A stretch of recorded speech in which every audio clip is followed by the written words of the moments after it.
ଆଉ ମୁଁ ସେ ପ୍ରକାର ତାଡ଼ନା ପାଇକି ମାଆକୁ ପ୍ରଭୁ ଉଠାଇଲେ ଆଉ ଖୁସିରେ ସେଦିନ ରହିଲି ଆଉ ତାହିଁଆର ଦିନ ଖୁସିରେ ଆସିଲି। ଆଉ ଏମିତି ଆସୁ ଆସୁ ମୋତେ ଆଉ ଆସ୍ତେ ଆସ୍ତେ ପ୍ରଭୁଙ୍କର ଅନୁଗ୍ରହର ମୋତେ ପାଳକ ନିଯୁକ୍ତି ମଧ୍ୟ ହେଇଗଲା। ଆର୍ କେ ନାଇଁ ଫିଲାଡେଲଫିଆ ତରଫରୁ ମୋତେ ଡାକରା ହେଲା ଆଉ ପ୍ରଭୁ ମୋତେ ଡାକିଲେ। ମୁଁ କିଛି ନ ଜାଣିଲେ ମଧ୍ୟ ମୋତେ ସେଠି ଆର୍ କେ ନାଇଁ ଦିଗା ମୋତେ ଅଭିଷେକ କରି ରାଜସ୍ଥାନରେ ମୋତେ ଅଭିଷେକ କଲେ ଆଉ ପାଳକ ବୋଲି ମୋତେ ନିଯୁକ୍ତି କଲେ, ପ୍ରଚାରକ ବୋଲି ନିଯୁକ୍ତି କଲେ। ଏଣୁକରି ସେ ଦିନଠାରୁ ଆଉ ଅନେକ ବିଶ୍ୱ ଆଶ୍ଚର୍ଯ୍ୟ କର୍ମ ଘଟିବାର ଜାଣୁଛି। ଆଉ ଆମର ଯେଉଁମାନେ ନେଇଥିଲେ ସେମାନେ ମଧ୍ୟ ବଡ଼ ଭୟଙ୍କର ହେଇଗଲେ।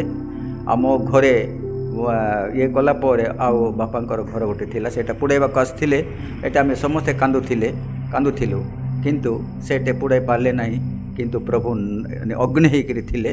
ଅଗ୍ନି ହେଇଥିବାରୁ ନାଇଁ କିଏ ମାରିଲେ କ'ଣ କଲେ ଆଉ ଆମକୁ ଦେଖିବେ ବୋଲିକିରି ସେମାନେ ନୂଆ କୁଣ୍ଠଟାକୁ ପବଡ଼ା କରିକି ସେମାନେ ଘରକୁ ଫେରିଗଲା ପରେ ଖ୍ରୀଷ୍ଟିଆନ ଲୋକମାନେ ଉଠେଇଲେ, ଦେଖ ହେ ଆମେ ଲଗାଉ ସେମାନେ କିଏ ଲଗାଇଦେଲେ ନିଆଁ, ତାର ଘର ସବୁ ଯାକ ପୋଡ଼ି ଯାଉଛି ବୋଲି କହିବାରୁ ସେ ହିନ୍ଦୁ ଥିଲେ ଆମର ମାଆ ମାନେ, ସେମାନେ ଦେଖିଲେ ଆରେ ସମସ୍ତେ ମରିଗଲେ 12 ପରିବାର ବୋଲିକିରି ସେମାନେ କାନ୍ଦିଲେ। ଆପଣଙ୍କ ସାହିର ମାଆ ମାନେ ସାହିମାନେ କାନ୍ଦିଲା ପରେ ସକାଳେ ଆସୁଛନ୍ତି ଯେ ମା ଆଉ ସମସ୍ତେ ଅଛୁ ଆଉ କିଛି ଅସୁବିଧା ହେଇନାହିଁ, ସେଇଟା ଦେଖାଇଲେ ନାହିଁ, କହିଲେ ନାହିଁ। କିନ୍ତୁ କେତେ ଦିନ ପରେ ସେଇଟା ଆମେ ହସ୍ପିଟାଲ ଥିଲୁ, ସେତେବେଳେ ନିଜେ ଭାଇମାନେ ସେମାନେ ଆସିକିରି କହିଲେ। ଏଣୁକରି ଏ ପ୍ରକାର ପରିସ୍ଥିତିରେ ଆମକୁ ବହୁତ ତାଡ଼ନା ହେଇଛି। ଗୋଟେ କହିଲେ ଏଇଟା ଶେଷ ହେବ ନାହିଁ। ହେଲେ ଆପଣଙ୍କର ଏବେ ଜୀବନଯାପନ କେମିତି ଅଛି? ଏବେ ବର୍ତ୍ତମାନ ଜୀବନଯାପନ ଆମେ ତାଡ଼ନାରେ ଅଛୁ ଅବଶ୍ୟ। ଆଉ ଅନେକ ମୋତେ ପ୍ରଭୁ କହିଲେ ତୁମେ ଯାଅ, କେଉଁଠି କହିବ ନାଇଁ ମେଡ଼ିକାଲରେ ଯାଅ। କ'ଣ କରିଯିବି ପ୍ରଭୁ, ମୁଁ ତ ଆଉ କିଛି ଜଣା ନାହିଁ ମୋତେ, ନାଇଁ କ'ଣ କରିବି ପ୍ରଭୁ, ମୁଁ ଭୟ କରୁଛି ବୋଲି କହିବାରୁ ମୋତେ କ'ଣ କଲେ ଆସ୍ତେ ଆସ୍ତେ ମୋତେ କଥା କହିଲେ ଆଉ ଯାଅ ସେଠୁ ପ୍ରାର୍ଥନା କର ବୋଲି କହିଲେ। ପ୍ରାର୍ଥନା କରୁ ଅନେକ ମିରାକିଲ୍ କାର୍ଯ୍ୟ କଲେ। କ'ଣ ମିରାକିଲ୍ କରିছে? ମରିବା ଲୋକମାନେ ବଞ୍ଚେଇଲେ। ଜଣେ ଏମିତି କାଠ ପାଇକିରି ମରିଯାଇଥିଲା ଆଉ ସେ ମୋତେ ଖୋଜି ଆସୁଥିଲା, ମୋତେ ଦେଖିକିରି ମୋତେ 100 ଟଙ୍କା ଗୋଟେ ଦେଲା। ନାଇଁ ମରିବା ଲୋକକୁ ଆମେ କେବେ ମଧ୍ୟ ଆମେ ପଇସା ନେବ ନାଇଁ, କ'ଣ ନାହିଁ ଏଇଟା ପଇସା ନିଅ ବୋଲି। ନାଇଁ ଆଜ୍ଞା ଧର ହେଲେ କହିଲା 100 ଟଙ୍କା ଧରିଲି। ମାଆ ମାନେ କାନ୍ଦୁଛନ୍ତି, ସେ ମରିଯାଇଛି। କ'ଣ କରି ଉପାୟ ଶୂନ୍ୟ। ମୁଁ ଡକ୍ଟରଙ୍କୁ ଡରିଲି, ୟାକୁ ଡରିଲି, କାହାକୁ ଡରିଲି, ସମସ୍ତଙ୍କୁ ଡରିକିରି ଏ ମା ତୁମ ସାନ୍ତ୍ୱନା ପାଇଁ ଟିକେ ପ୍ରାର୍ଥନା କରିଦେବି ଗୋ, ମୋଠାରେ କିଛି ନାହିଁ ପ୍ରଭୁଙ୍କର ସାନ୍ତ୍ୱନା ପାଇଁ, ଏଥିପାଇଁ ପ୍ରାର୍ଥନା କରିଦେବି ବୋଲି କହିଲି। ଟିକେ ପ୍ରାର୍ଥନା କରିଦେଲି। ପ୍ରାର୍ଥନା କଲା ପରେ କ'ଣ କଲା ପ୍ରଭୁ ମୋତେ କହିଲା ହାତ ଟେକ ବୋଲି କହିଲା। ପ୍ରେଜ୍ ଦ ଲର୍ଡ, ହାଲେଲୁୟା। ହାତ ଟେକିଲି ଆଉ ତା ଉପରେ ପକାଅ ବୋଲି କହିଲେ। ତା ଉପରେ ଯେତେବେଳେ ପକାଇଲି ସେ ଏକେବାରେ ନିଶ୍ୱାସ ପାଇକି ସେ କ'ଣ ଚମକିଗଲା ପରେ ତାର ନିଶ୍ୱାସ ପ୍ରଶ୍ୱାସ ହେଲା, ଖାସିଲା, ଅମକ ହେଲା। ସେପଟେ ତାର ଜୀବନ ଆସିଲା ପରେ ମୋତେ ଧରିବେ ଏମାନେ ପୁଲିସ ମାନେ ଆଣିବେ ଡାକିବେ ବୋଲିକି ମୁଁ ଧାଇଁ ପଳାଇ ଆସିଲି। ସେମାନେ ଧରିବା ପାଇଁ ଚାହୁଁଥିଲେ, ମୁଁ ସୁବିଧା ଦେଲି ନାହିଁ। ସାଙ୍ଗେ ମା ଯାଉଛି ନମସ୍କାର, ବାପା ଆସୁ। ବାପା ଆସିଲା ପରେ ପ୍ରଭୁ ତାକୁ ଚେଙ୍ଗାଇ କରିଥିଲେ। ପ୍ରଭୁଙ୍କ ନାମ ଧନ୍ୟବାଦ। ଏ ପ୍ରକାର ଆଉ ଜଣେ ମଧ୍ୟ 7 ଦିନ ମରିବା ଅବସ୍ଥାରେ ଥିଲା, ଆଉ ତାର ସେନ୍ସ ନାହିଁ, କିଛି ନାହିଁ। ଆଉ ତାକୁ ମଧ୍ୟ ମୁଁ ଧାଇଁ ସେମାନେ ପଛରେ ଡକ୍ଟରମାନେ ହେଉଛନ୍ତି, ସେମାନଙ୍କୁ ମଧ୍ୟ ଧାଇଁ ମୁଁ ପ୍ରାର୍ଥନା କଲି। ଆଉ ପାଣି ଟିକେ ପିଆଇଲି, ପ୍ରାର୍ଥନା କଲି। ପାଣି ମଧ୍ୟ ପିଆଇଲି, ତାକୁ ପ୍ରାର୍ଥନା କଲି। ପ୍ରାର୍ଥନା କଲା ପରେ ସେ ଯୀଶୁଙ୍କ ନାମରେ ଆମେନ୍ ଯେତେବେଳେ କଲି, ସେ ଆଖି ଦେଖିଲା ପରେ ଏ ବାପା ଏତେ ଦିନ ହେଇଥିଲା ଗୋ ନା ଆଖି ମୋତେ ଦେଖିନଥିଲା, ତ ବାପା ଆସୁ ଟିକେ। ନାଇଁ ବାପା ଆସିଲେ ମାନେ ମୋତେ ଧରିକିରି ଆରେଷ୍ଟ କରିବେ, ମା ମୁଁ ଯିବି କହିଲି। ଆଉ ଗଲି। ଆଉ ଗୋଟେ ଦିନ ମଧ୍ୟ ଛୋଟ ପିଲାଟାକୁ ମଧ୍ୟ ଏମିତି ଆଉ ମରିଯାଇଥିଲା, ଅଧଘଣ୍ଟା ହେଇଥିଲା, ତା ମରିକିରି ଅଧଘଣ୍ଟା ନା ଘଣ୍ଟାଟେ ହେଇଥିଲା। ଏଣୁକରି ସେତେବେଳେ କାନ୍ଦୁଛନ୍ତି, ବୋଉମାନେ କାନ୍ଦୁଛନ୍ତି। ସେତେବେଳେ ଗଲି, ହେଲେ ମୁଁ ଦେଖିଲି କ'ଣ ହେଲା, ଖ୍ରୀଷ୍ଟିଆନ ଲୋକକୁ। ହଁ ମା ଖ୍ରୀଷ୍ଟିଆନ ଲୋକ ବୋଲି କହିଲି। ହେଲେ ମୋର ମନ ମଧ୍ୟ ବିକଳିତ ହେଲା। ହେ ସଦାପ୍ରଭୁ କ'ଣ କରିବି, ଏଇଟା ଉପାୟ ଶୂନ୍ୟ। ଇଆଡ଼େ ଡକ୍ଟର ଦେଖିଲେ ଆଉ ସେ ମରିଯାଇଛନ୍ତି। ମୁଁ ମଧ୍ୟ ଦେଖିଲି, ହଁ ମା ମରିଗଲା, କ'ଣ କରିବା, ଉପାୟ ଶୂନ୍ୟ ହେଲା। ହେଲେ ମୁଁ ସାନ୍ତ୍ୱନା ପାଇଁ ଟିକେ ପ୍ରାର୍ଥନା କରିଦେବି ବୋଲି କହିଲି। କ୍ଷୀର ଟିକେ ଆଣ, ପ୍ରାର୍ଥନା କରିଦେବି ବୋଲି କହିଲି। କ୍ଷୀର ଟିକେ ଆଣିଲା, ପ୍ରାର୍ଥନା କରିଦେଲି। ପ୍ରାର୍ଥନା କଲା ପରେ ସେଇଟା କ୍ଷୀର ପକାଇଦିଅ ମା ବୋଲି କହିଲି। ପକାଇଦେଲା ପରେ 15 ମିନିଟ୍ ପରେ ପ୍ରଭୁ ତାଙ୍କୁ ଚେଞ୍ଜ ଦେଲା, ଜୀବନ ଦେଲା। ଏଇଟା ଢୁକିଲା ପରେ ଏ ବାପା ଏଇଟା କ୍ଷୀର ଢୁକିଲା ତ ବୋଲି କହିଲା। ଓ ମା ଢୁକିଲା କିଏ ବୋଲି କହିଲେ। ଆଉ କ'ଣ ଅଛି, ଆଉ ପାଣି ଅଛି ବାପା, ଆଉ ପାଣି ଟିକେ ଦିଅ, ପ୍ରାର୍ଥନା କରିବି। ଏମାନେ ଜଗିଛନ୍ତି, ଡକ୍ଟର ଜଗିଛନ୍ତି ମୋତେ ଆରେଷ୍ଟ କରିବେ, ଏଣୁକରି ମୁଁ ସିଆଡ଼େ ଯିବି, ତୁମେ ଇଏ କଲା ପରେ ବାହାରି ଯାଅ, ବାହାର ଜଗିବ ମୋତେ ବୋଲି କହିଲି। ସାଙ୍ଗେ ସାଙ୍ଗେ ସେମିତି କହିକିରି ଆଜ୍ଞା ସେଟା ପାଣି ଟିକେ ଦେଇକରି ଗଲା ପରେ ସେ ବଞ୍ଚିଲା ପରେ ବାହାର ଯାଇକରି ତାକୁ ଆମେ ଆଲିଙ୍ଗନ କଲି। ଖୁସିରେ ସେ ପରିଷ୍କାର ଭାବରେ ଭଲ ହୋଇଗଲା। ଆଉ ସେମାନେ ଖୁସିରେ ଗଲେ। ମୋତେ କ'ଣ ଦେବାକୁ ଚାହିଁଲେ, କିନ୍ତୁ ମୁଁ ସେମାନଙ୍କୁ ଆଉ ଧରାଛୁଆଁ ଦେଲି ନାହିଁ, ମୁଁ ସବୁ ଗଲି। ଏ ପ୍ରକାର ଅନେକ ଅନେକ ଆଶ୍ଚର୍ଯ୍ୟ କର୍ମ ହେଲା। ଜଣେ କ'ଣ ସେ ବ୍ରାହ୍ମଣ ଲୋକଟା ଶୋଇଛି, ଆମର ସାଙ୍ଗ ସେ ବାଲିଗୁଡ଼ାର ରବି ପାତ୍ର, କେବେ ହେଲେ ପଚାରିବୁ। ହେଲେ କ'ଣ ହେଇଛି ରବି ଏତେ କାନ୍ଦୁଛୁ? ମା' ମରିଗଲା ଯେ ଆଉ ଏ ପ୍ରକାର କାନ୍ଦୁଛୁ? ହଇରେ ରବି, ଏଠି ସେ ଆମେ ସେବା କାର୍ଯ୍ୟ କରୁଛୁ, ମା' ପାଇଁ କ'ଣ ପ୍ରାର୍ଥନା କରିପାରିବୁ କି? କ'ଣ ପ୍ରାର୍ଥନା କଲେ ମା' ମାନେ ମରିବା ଯୁବକ ବଞ୍ଚିବେ କି? ଆଉ ଏମିତି କହିଲା। ନାଇଁ ମୁଁ ଏଠି ସେବା କାର୍ଯ୍ୟ କରୁଛି, ଅନେକ ତ ମରାକେଲ କାମ କରୁଛନ୍ତି, ପ୍ରଭୁଙ୍କର ଇଚ୍ଛା ସେଇଟା, ଆମେ ତ କହିପାରିବୁ ନାହିଁ ବୋଲି କହେ। ଏଇଠି ମରିଛନ୍ତି, ସେଇଟାକୁ ଘରେ ରଖିଛୁ ବୋଲି କହିଲେ। ସତକି ସତ ରଖିଛନ୍ତି। ଆଉ ସେଇଟା ରାତିରେ ମରିଯାଇଛି, କେତେ ମରିଯାଇଛି ମୁଁ ଜାଣି ନାହିଁ। ଆଉ କବାଟରେ ପ୍ରଭୁ କେମିତି ହିନ୍ଦୁ ଲୋକକୁ ଏମିତି କହିଲି ପ୍ରଭୁ ବୋଲି କବାଟ ଧରିକିରି କବାଟ ଫୁଟେଇଲି, ଆଉ ଟିକେ ଟିକେ ପ୍ରାର୍ଥନା କଲି। ପ୍ରାର୍ଥନା କଲେ ଉପରକୁ କୁଟରେ ଗଲି। ଆମେନ୍ କଲା ବେଳକୁ ସେ ମୁଁ ଯାଇଛି, ମୋର ସ୍ତ୍ରୀକୁ ପ୍ରଭୁ ଆଘାତ ଦେଲା। ହେଲେ ଗୁଳିମରା ଅଛି, ସେ ଖାଲି ଭାତ ଏତିକି ରାନ୍ଧିଥିଲା ଆଉ ଶାଗ କରିବା ପାଇଁ ଗରମ ପାଣି କରୁଥିଲା। ସେତେବେଳକୁ ପରମେଶ୍ୱର କେମିତି ତାହାକୁ କରିଦେଲା ଯେ ସେ କ'ଣ ହେଉଛି ମା ମୁଁ ଜାଣୁନାହିଁ, ପ୍ରାର୍ଥନା କରୁଛି, କୁଆଡ଼େ ଯିବି ନା କ'ଣ, ପ୍ରାର୍ଥନା କରୁ କରୁ ସେ କ'ଣ କଲା, ପ୍ରଭୁ ଉଠେଇକି ନେଇଗଲା। କବାଟ ମଧ୍ୟ ଦେଇପାରିଲା ନାହିଁ। କବାଟ ଅନ୍ୟ ଲୋକମାନେ ଆମ ସାହି ପଡ଼ିଶା ଦେଇଦେଲେ। ଦେଲା ପରେ ଦେଖ ସେ ସେଠୁ ଉଡ଼ି ଉଡ଼ି ଉଡ଼ି ଆସିକିରି ସମାନ ହାଜର କୋର୍ଟେ ଥାନା ହସ୍ପିଟାଲକୁ। କୋର୍ଟେ ସେ ମରିଯାଇଛି, ସେ ଦାଣ୍ଡରେ ଏକା ତାହାକୁ ଦ୍ୱାରରେ ଉଠାଇଲା। ଆରେ କ'ଣ ହେଲି ସେତେବେଳକୁ, ଆରେ ଏଇଟା ତ ହସ୍ପିଟାଲ ବୋଲି ସେ ଅନାଇ ଅନେଇ ଦେଖିଲା। ଅନାଇ ଅନେଇ ଦେଖିଲା ପରେ ମୋତେ ଦେଖିଲା ଯେ ଏଇଟା ହସ୍ପିଟାଲ, କେମିତି କରିବି, ମୋର ସ୍ୱାମୀ ତ ଏଇଠି ଥିବ, ମୋତେ ଗାଳି କରିବ, ମୁଁ କେବେ ମୁଁ ଆସିବା ଲୋକ କେମିତି ଆସିଲି ବୋଲି କହିଲି। ହଉ ଯାହା ମୋତେ ହଉ, ଆଉ ମୁଁ ପାଣି ମାନେ ପାସ୍ ଟିକେ ଯିବି ଆସିବି ଆଉ ବୋଲି କହିବାରେ ପାସ୍ ଯାଇକି ଆସିଲା ବେଳକୁ ମା'ର ତା'ର ସଂଘର୍ଷ ହେଇଗଲା। ମା'ର ଦେଖା ଦେଖି ହେଇଗଲା ପରେ ଇଏ ମଧ୍ୟ ପାଖକୁ ଗଲା ପରେ ତ ହାତ ଧରିକି ତାକୁ ଉଠେଇଲା। ଆଉ ଏ ମା' ଭଲ ହେଲ? ହଁ ଭଲ ହେଲି ମା', ଭଲ ହେଲି ବୋଲି କହିବାରୁ ତାକୁ ଚୁମନ ଦେଲା। ଚୁମନ ଦେଇକିରି କ'ଣ କଲା, ଆଉ ଛୁଟି ବାନ୍ଧିଦେଲା, ଲୁଗାପଟା ସବୁ ସଫାସୁତରା କରିଦେଲା। ଆଉ ସେ କ'ଣ ଡାକୁଛି, ସେ ମୋତେ ରାଗ ହେଉଛି, କିଏ ସେ ଲୋକଟା, ରୋପାଳଟା ରାଗ ହେଉଛି। ଓ ଇଏ ଖ୍ରୀଷ୍ଟାନ ଲୋକ ତ, ଇଏ ମନ୍ତ୍ର ଯନ୍ତ୍ର କରିକିରି ମା'କୁ ବଞ୍ଚାଇ ଦେଇଛନ୍ତି, ଏଣୁକରି ଏଇଟା ପ୍ରକୃତ ଭୂତ ଲାଗିଛି, ୟାକୁ କେବେ ମଧ୍ୟ ମରିବା ଲୋକ ବଞ୍ଚିବ କି, ଏ ଭୂତ ଲାଗିଛି ଆକା ବୋଲିକି କହିକି ସେ ଡରୁଥିଲା। ଯେତେବେଳେ ମୋର ସ୍ତ୍ରୀ ଆସିଲା, ତାକୁ ଚୁମନ ଦେଲା, ଆଉ ତାକୁ ଉଠେଇଲା, ଲୁଗାପଟା ସଫା ବାନ୍ଧିଦେଲା, ମୁହଁ କୁଣ୍ଡାଇ ଦେଲା, ତାକୁ ଚୁମନ ଦେଲା, ସେତେବେଳକୁ ଆସିଲା। କାହିଁକି ଡରୁଛି ରବି? ପ୍ରଭୁଙ୍କର ଅନୁଗ୍ରହ ପରା ହେଲା ବୋଲି କହିବାରୁ, ହଁ ମୁଁ ଜାଣୁଥିବ ମା ବଞ୍ଚିଲା, ପ୍ରଭୁ ଯୋଶୀ ମହାନ ବୋଲିକି ପ୍ରଭୁଙ୍କୁ ପରେ ଶେଷରେ ଧନ୍ୟବାଦ ଦେଲା। ପ୍ରଭୁଙ୍କୁ ଧନ୍ୟବାଦ ଦେଇକି 5 ଦିନ ରଖିବି, 10 ଦିନ ରଖିବି। ଆମେ ଡକ୍ଟରମାନେ ପରା ଆମକୁ ଇଏ କରିଥିଲେ, କ'ଣ କରିବେ ମାନେ, ପରିବାର ଲୋକମାନଙ୍କୁ ପ୍ରଭୁ ବଞ୍ଚାଇଛନ୍ତି ଏମିତି କହିବାରୁ ମୋତେ ଆଟାକ୍ କରୁଥିଲେ।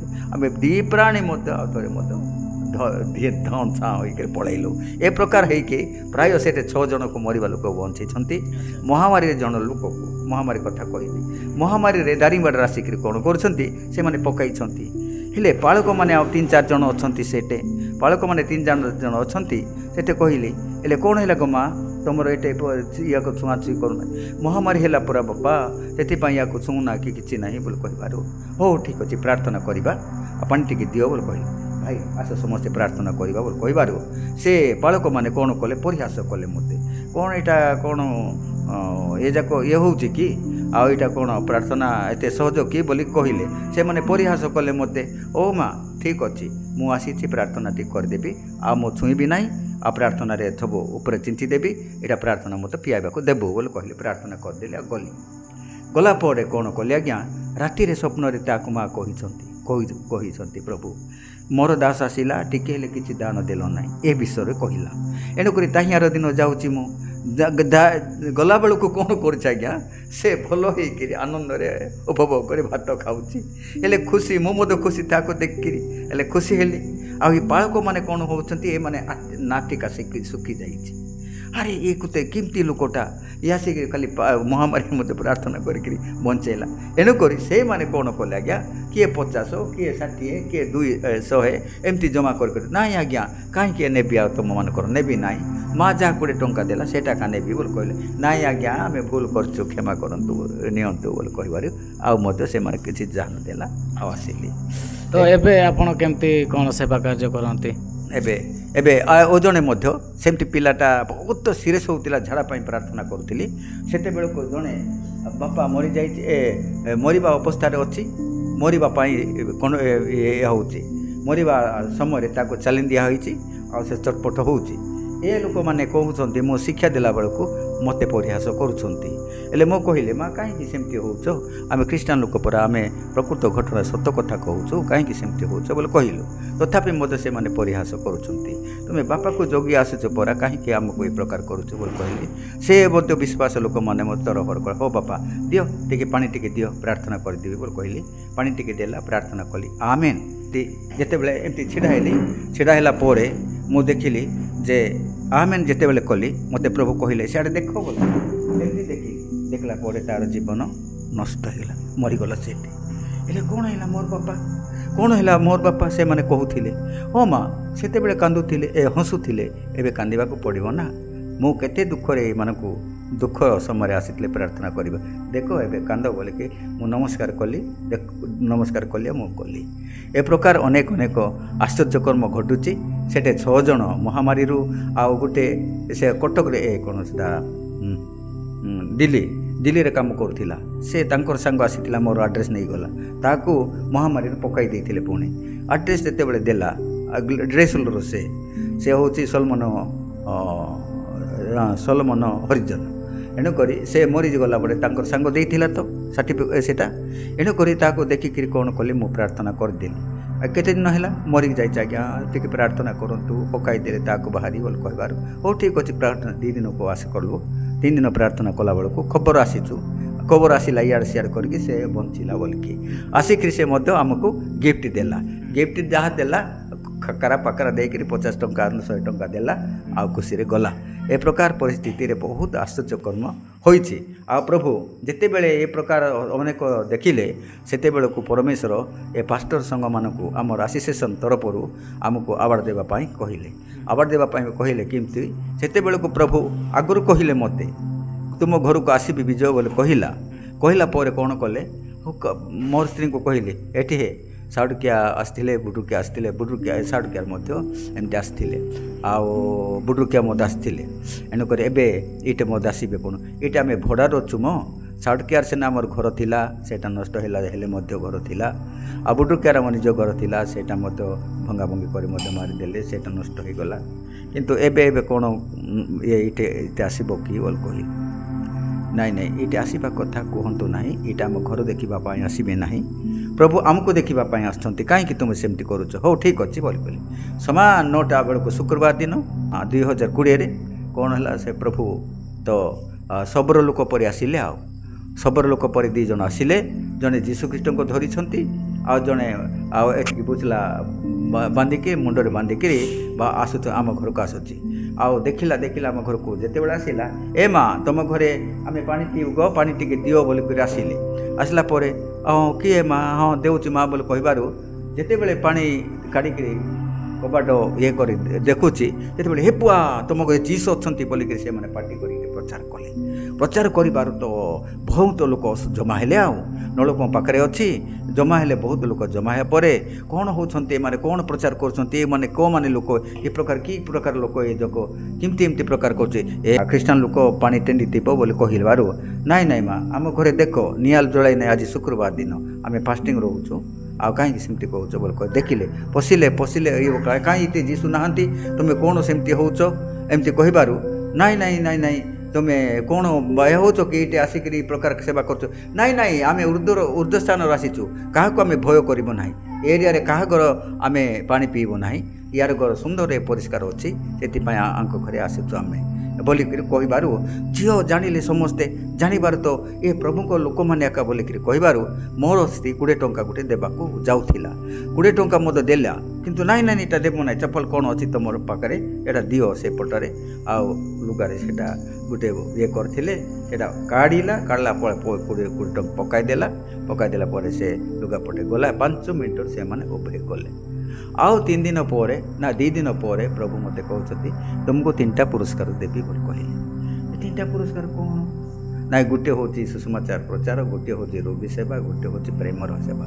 ପ୍ରେମ ସେବାରୁ ଏ ପ୍ରକାର ମୁଁ ଆପଣଙ୍କୁ ଇଏ ଦେଉଛି ବୋଲି କହିଲା।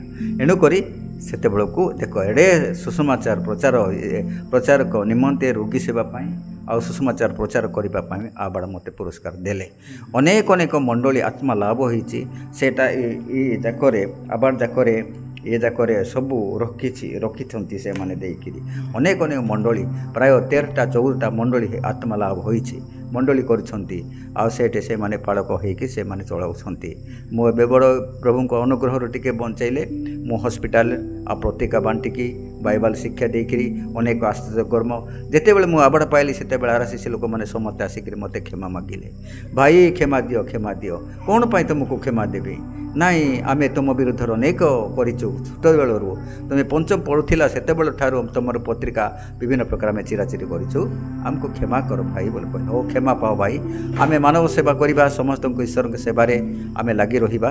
ଏଇଟା ଆମେ କେମିତି ଆମେ ଆଗକୁ ସୁନ୍ଦର କରି ଗଠନ କରିବା ଆମ ବାଲିଗୁଡ଼ା, ସେଥିପାଇଁ ଆମେ ସମସ୍ତେ ଆଉ ଏକମତ ହେଇକରି ଆମେ ଆଗକୁ ଚାଲିବା। ନହେଲେ ଆମେ ବିରୋଧ କରିବା କେବେ ମଧ୍ୟ ହେଇପାରିବ ନାହିଁ ଭାଇ। ଆମେ ଖ୍ରୀଷ୍ଟିଆନ ଧର୍ମରେ ଆମେ ତ ପ୍ରେମ ଧର୍ମ, ଆପଣ ଜାଣିଛନ୍ତି। ମାନବ ଧର୍ମ ହେଉଛି ପ୍ରେମ ଧର୍ମ। ଏଇଟା ହେଉଛି ସତ୍ୟ ସନାତନ ଧର୍ମ, ସତ୍ୟ ହିଁ ଆମର ଧର୍ମ। ତୁମେ ମୋତେ କହୁଛ ସେଇଟା, ଆମେ ମୋତେ କହୁଛୁ ସତ୍ୟ ପ୍ରଭୁ ଆମର ପରମେଶ୍ୱର ଅଟନ୍ତି। ସତ୍ୟ ଜ୍ଞାତ ହେବ, ସେହି ସତ୍ୟ ତୁମମାନଙ୍କୁ ମୁକ୍ତ କରିବ ବୋଲି ବାଇବେଲ ଲେଖାଯାଇଛି। ଏଣୁକରି ଆମର ବାଇବେଲ ବାକ୍ୟ ହେଉଛି ଆମର ପରମେଶ୍ୱର। ଏଣୁକରି ଆମେ ବାକ୍ୟ ଦ୍ୱାରା ଆମେ ଚାଲୁଛୁ ଭାଇ। ଆମ କ୍ଷମା ପାଅ, ଆଶୀର୍ବାଦ ପାଅ, ଆମେ ମିଳିମିଶି କାମ କରିବା। ଏ ପ୍ରକାର କହିକି ବନ୍ଦ କଲି। ଏ ପ୍ରକାର ନେଇକି ସେମାନଙ୍କୁ ବିଦାୟ ଦେଲି। ଆଜି ପର୍ଯ୍ୟନ୍ତ ସେମାନେ ପତ୍ରିକା ବିଭିନ୍ନ ପ୍ରକାର ଦେଉଛନ୍ତି, ଅନେକ ଆଶ୍ଚର୍ଯ୍ୟକର୍ମ ଦେଖୁଛନ୍ତି, ଅନେକ କିଛି ମୁଖାମୁଖି ଗଣ୍ଡଗୋଳ ମଧ୍ୟ କହୁଛନ୍ତି। 5 ଥର ଆରେଷ୍ଟ କରିଦେଲେଣି, ଭାଇମାନେ ମଧ୍ୟ ଆରେଷ୍ଟ କରିଦେଲେଣି। ଗୋଟେ ନିଜ ଭାଇ ମଧ୍ୟ ସେମିତି କରିଥିଲେ।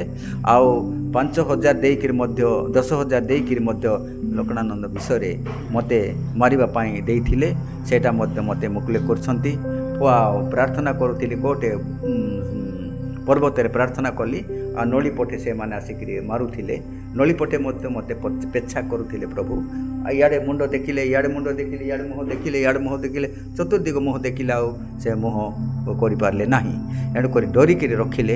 କେତେ ଦିନ ପରେ ସେ ଗାଁ ଲୋକ ଆସିକିରି ଆମକୁ ସବୁ ପ୍ରକାଶ କଲେ। ଏଣୁକରି କେଉଁଟା କି ଗୁପ୍ତ ତାହା ଛାତ ପରେ ପ୍ରଭୁ ପ୍ରକାଶ କରୁଛନ୍ତି। ଏବେ ଆମେ କୌଣସି 5 ପଇସା 10 ପଇସା ପାଇଲେ ମୋର ଏତେ କଷ୍ଟ ଯେ କହିବାକୁ ନାହିଁ। ସେ ଜୀବନରେ ଯାହା ଥିଲା ପରେ କୁକୁରଠୁ ସମାନ ହେଲି। ଏଣୁକରି ପ୍ରଭୁ ଆମକୁ ଛାଡ଼ି ନାହାନ୍ତି। କିନ୍ତୁ ମୁଠା ଚାଉଳ ଧରିକିରି 10 ପଇସା 5 ପଇସା ପାଇଲେ ମୁଁ ମର୍ଚ୍ଚ ମଞ୍ଜି ଖାଇକିରି ମୁଁ ପ୍ରଭୁଙ୍କ କାର୍ଯ୍ୟ କରି ଛିଡ଼ା ହେଇ କରିଛି। ଆଜି ପର୍ଯ୍ୟନ୍ତ ପ୍ରଭୁ ଛିଡ଼ା କରୁଛନ୍ତି। ଏଣୁ ପ୍ରଭୁଙ୍କ ନାମ ଧନ୍ୟ ହେଉ। ଆଜି ପର୍ଯ୍ୟନ୍ତ ମୁଁ କାନ୍ଦି କାନ୍ଦି ରହୁଥିଲି। ଆଜିରେ ଆମେ ଖୁସିରେ ପ୍ରଭୁଙ୍କର ଆମ ଧନ୍ୟବାଦ କରୁଛୁ।